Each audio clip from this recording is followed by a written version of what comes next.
Alrighty.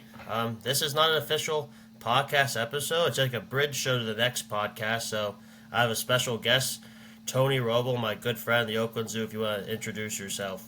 Sure. Hi, my name is Tony Robol. I am a co-contributor on Sports Talk with Duey, and I guess I recently graduated with Duey from the University of Pittsburgh. Hail to Pitt. Yeah. So today the bridge show will be giving our NBA and NHL finals predictions. Tone, what league do you want to start out with? Um, I guess we could start out with NHL. That's what I have up right That's what I now. wanted to So start with. yeah, sounds good. All right, so just previewing both teams. I mean, Florida has had an amazing run. I mean, they haven't hit at all. They beat a team who just went back to back a few years ago, made the Cup 3 years in a row, being the Lightning. Then they beat. I'm blanking out who they beat in the second round. Um, they beat Boston. Yes. So Yeah, they beat a Boston. really good Bruins team, and then they beat my Rangers, who I thought this was our year. And to be frank, the Panthers made us literally look like a minor league team. They are one of the best defensive teams I've seen in like 15 years. They are so good. They clog everything up. They shrink the ice. They clog up the neutral zone. Um, then the Oilers, they have had a really good run. Also, they beat the Kings. Then they beat the Canucks, who were a favorite to win it all too. Then they have a really I mean, Dallas is one of the most complete teams. They beat them. So, Tone, who you picking to win Lord Stanley? On paper, I really want to pick the Panthers here because they just have a ton of talent. And like Matthew Kachuk, like their defenseman, that Sergei Bobrovsky is a great goalie. Mm-hmm. But I'm going to go with the Edmonton Oilers, and that's because you look, they just beat the Dallas Stars, and everyone was saying like, yeah, the Stars are going to win. The Stars are going to come out of the East. No, the Oilers found a way, and I think the reason I'm picking the Oilers here is the Rangers are a very good team, and I was like very impressed by the Panthers' ability to completely shut them down. But no team other than the Edmonton Oilers has Connor McDavid. Connor McDavid's unique skill set. Um, he can do it all. He can score, as we've seen in recent years, but this year it's really been focused on the playmaking. Like over 100 assists, had a ton of assists in the postseason too. And I think the speed and the unique skill set he brings to the table is going to be what sends the Oilers over the top. I think this is the Oilers' year, and they're going to get it done. I mean, as much as McDavid's one of the best players of all time, but Florida's one of the best teams I've seen in a while. I mean, I'm not the biggest hockey savant, but this is the best team I've seen in like 15 years since the 08-09 Red Wings, who the Pens played. They are so good defensively. In hockey, the defense does beat offense. In Florida, the Oilers don't have the best defense. Stuart Skinner's very shaky. It's not act like the Panthers. The Panthers don't have stars. They are loaded. They might have a deeper forward group than the Oilers do. You have Kachuk, Verhage, Reinhart.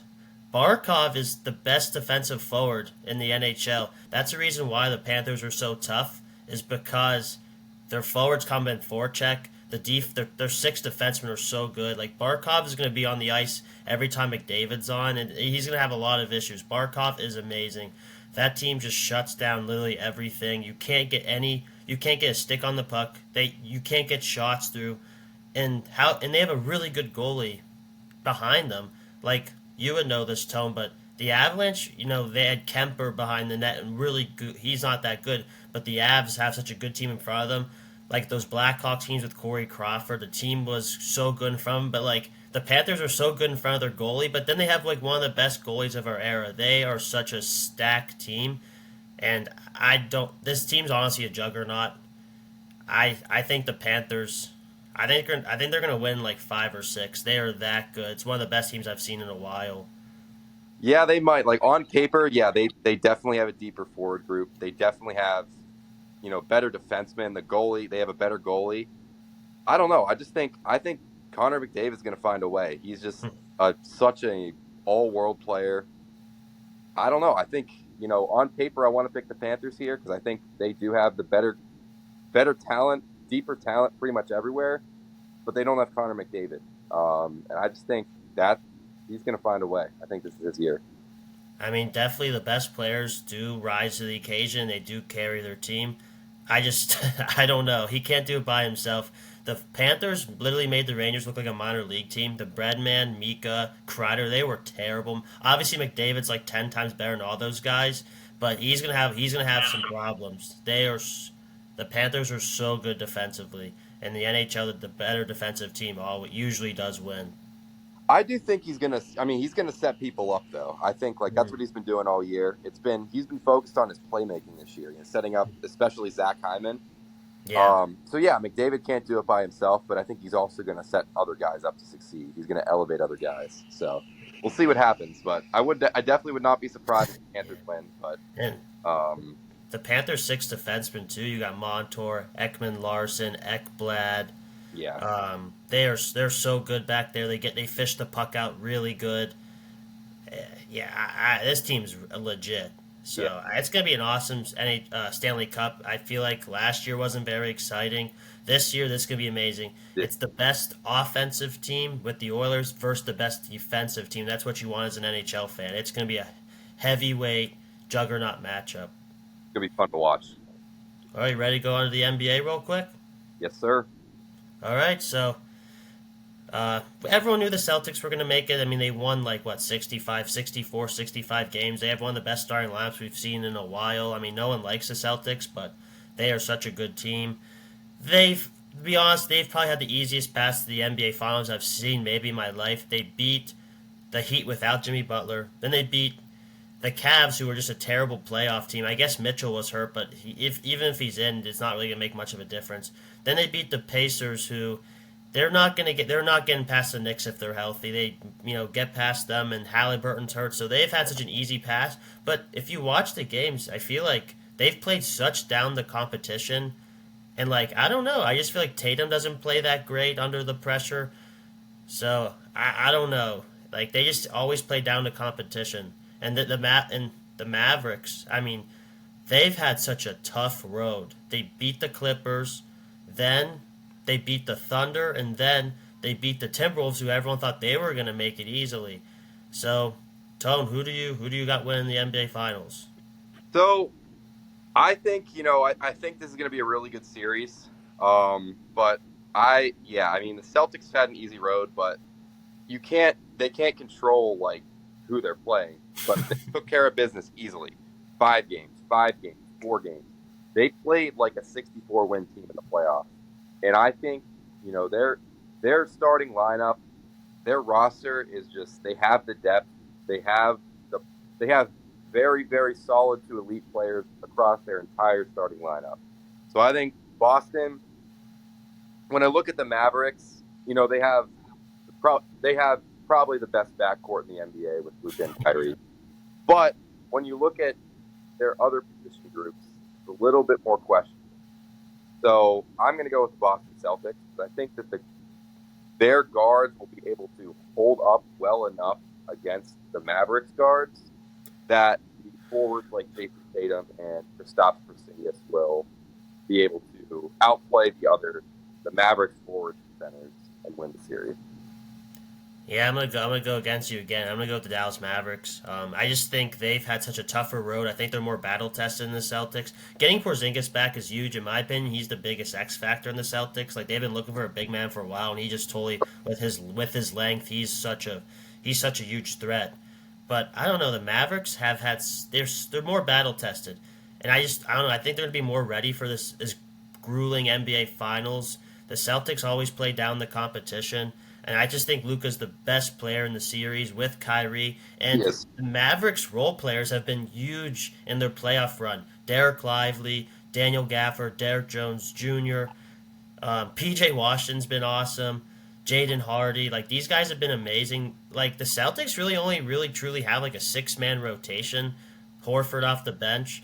The Mavericks have a real like rotation. I don't know. I'm just going the Mavericks because I've been watching them. They've been so impressive, and Luca and Kyrie. I mean, I don't like Tatum hasn't really stepped to the table this postseason, even though Brown has. And if any team has the people, like you said, if any team has the players to guard Luca and Kyrie, it's the Celtics with Derek White and Drew Holiday. Yep. But but in NBA the offense beats defense. So I'm going with Dallas. I think they've just been amazing this playoffs, and I think they're gonna get it done. Just like how around 10 years ago, no one gave them a chance to beat the Heat with their amazing starting five, and they did beat them. So I'm going with Dallas with Luca. Luca gets his first ring. Yeah, I could see it, and I'm definitely rooting for the Mavericks. I don't like. So's everyone. No, no. But I mean, I kind of disagree. You know, I'm looking at the stats here. I mean, Tatum still averaged 26 and 10 in the playoffs, so I think he's been fine. I mean, he's not like done anything like, you know, that's made Sports Center top 10, like hitting a game winner or anything. But yeah, I mean, I think he's been fine. And I think the Celtics just have, I think the deeper line.